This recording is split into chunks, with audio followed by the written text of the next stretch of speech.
మోకాల నొప్పులకు ఎటువంటి సర్జరీ లేకుండా ఎపియాన్ పెయిన్ క్లినిక్ అందిస్తున్న అత్యాధునిక చికిత్స.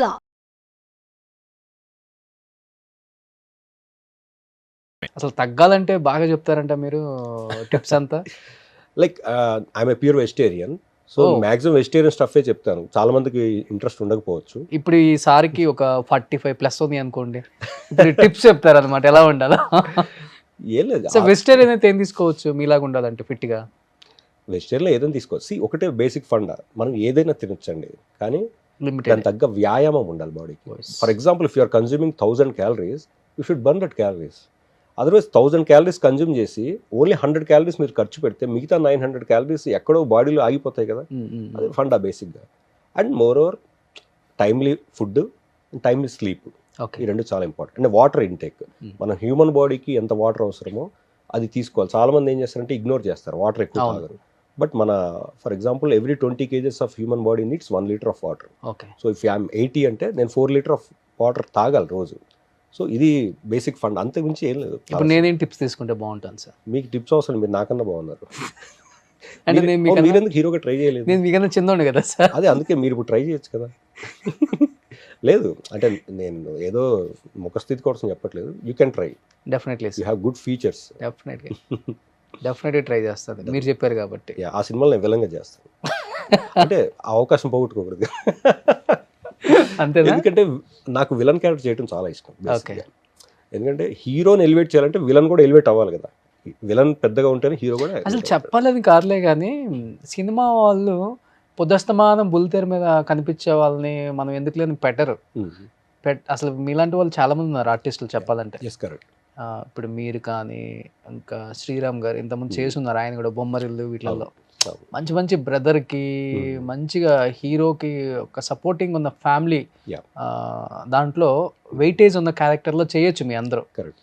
ఈటీవీ ప్రభాకర్ గారు కానీ ఇంకొంతమంది ఉన్నారు సార్, ఒక 5-6 ఉన్నారు నిజంగా చెప్పాలంటే.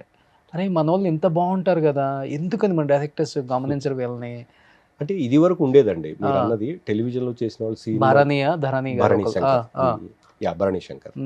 సో ఇది వరకు మీరు అన్నట్టు కొంచెం ఉండేది, టెలివిజన్ చేస్తే సినిమాల్లో అవకాశం లేకపోవటం. బట్ ఇప్పుడు అలా లేదు. ఇప్పుడు యాక్టర్ అనేవాళ్ళు ఎక్కడైనా చేయొచ్చు, యూనివర్సల్. ఎందుకంటే ఇప్పుడు నెంబర్ ఆఫ్ ఆపర్చునిటీస్ ఉన్నాయి, ప్లాట్ఫామ్స్ ఎక్కువ ఉన్నాయి. టెలివిజన్ కావచ్చు, వెబ్ సిరీస్ కావచ్చు, సినిమాలు కావచ్చు, లేదా సొంత యూట్యూబ్ ఛానల్ పెట్టుకుని ఓన్గా చేసుకోవచ్చు. అన్ని అవకాశం చివరికి అదే అవుతుంది ఇప్పుడు. చివరికి అందరూ అదే ఓన్గా పెట్టుకుని హ్యాపీగా చేసుకుంటున్నారు. ఇట్స్ లైక్ మంచి వండర్ఫుల్గా ఉంది నిజంగా సిచ్యువేషన్. ఇప్పుడు చాలా మంచి అవకాశాలు అందరికీ. అంటే మన టాలెంట్ని ఎగ్జిబిట్ చేసుకోవడానికి ప్లాట్ఫామ్స్ అనేవి చాలా ఉన్నాయి. అంటే ఒక యాక్టర్ ఇండస్ట్రీకి వచ్చేది 1000 రకాల కళలు, కానీ ప్రపంచంలో రంగుల ప్రపంచంలో చిరంజీవి గారి తారవులు, పవన్ కళ్యాణ్ గారి తొరిలు, రామ్ చరణ్ ఇలా ఇలా అలా ఊహించుకుంటారు. ఆ క్యారెక్టర్స్ చూసినప్పుడు ఏమనిపిస్తుంది యాజ్ యాక్టర్గా? అరే ఎందుకు మనం కదా ఉండాల్సింది ఉంటుంది. బట్ మనం తీసుకున్న చాయిస్ బట్టి మన అవకాశాలు ఉంటాయి. ఇందాక నేను చెప్పినట్టు టెలివిజన్లోనే ఎక్కువ బిజీ అవ్వటం వల్ల అందులోంచి బయటికి రాలేక మనల్ని మనం చుట్టేసుకున్నాం. అది కమిట్మెంట్. టెలివిజన్ అనేది ఇప్పుడు ఫర్ ఎగ్జాంపుల్ ఒక సీరియల్ కమిట్ అయ్యామనుకోండి, ఇది 2 ఏళ్ళు ఉండొచ్చు, 3 ఏళ్ళు ఉండొచ్చు, 5 ఏళ్ళు కూడా ఉండొచ్చు, depends on TRP ratings.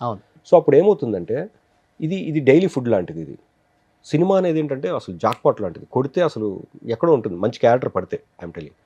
So బేసిక్గా వెనక బ్యాక్గ్రౌండ్ ఎక్కువ లేకుండా, వెనక ఎక్కువ కమర్షియల్గా మంచి స్టఫ్ లేని వాళ్ళు చాలా నార్మల్గానే ఆలోచిస్తారు. లైక్ సరే ఇది వెళ్తుంది కదా, దీన్ని ఎందుకు డిస్టర్బ్ చేయటం, ఇది డిస్టర్బ్ అయితే ఇది కాక అది కాక అయితే ఏంటి అనే క్వశ్చన్ వస్తుంది.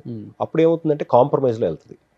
బట్ నేను ఆ కాంప్రమైజ్ని బ్రేక్ చేశాను. అందుకనే సినిమాలో ఎన్ని రోజులు ఇలా కాంప్రమైజ్ అవుతామని, బట్ అక్కడ దెబ్బ కొట్టింది. సో ఇప్పుడు మనం ఏం చేయాలి, కాంప్రమైజ్ అవ్వాలా లేకపోతే డేరింగ్ ఒక స్టెప్ తీసుకోవాలా అనేది 2 రకాలుగా నాకు అనుభవం అయిపోయింది. ఇప్పుడు డేరింగ్గా ఒక స్టెప్ తీసుకుందామని ఏదో ముందుకు వెళ్తాం, అది మళ్ళీ కొంచెం మళ్ళీ ఫస్ట్కి వస్తాం. సో అప్పుడు ఏం చేయాలంటే మనది మనం చేసుకుంటూనే కొత్త అవకాశం వస్తే దాన్ని కూడా వినియోగించుకుంటూ, ఇది పాడవకుండా అది అవకాశం పోకుండా మేనేజ్ చేసుకోవాలి.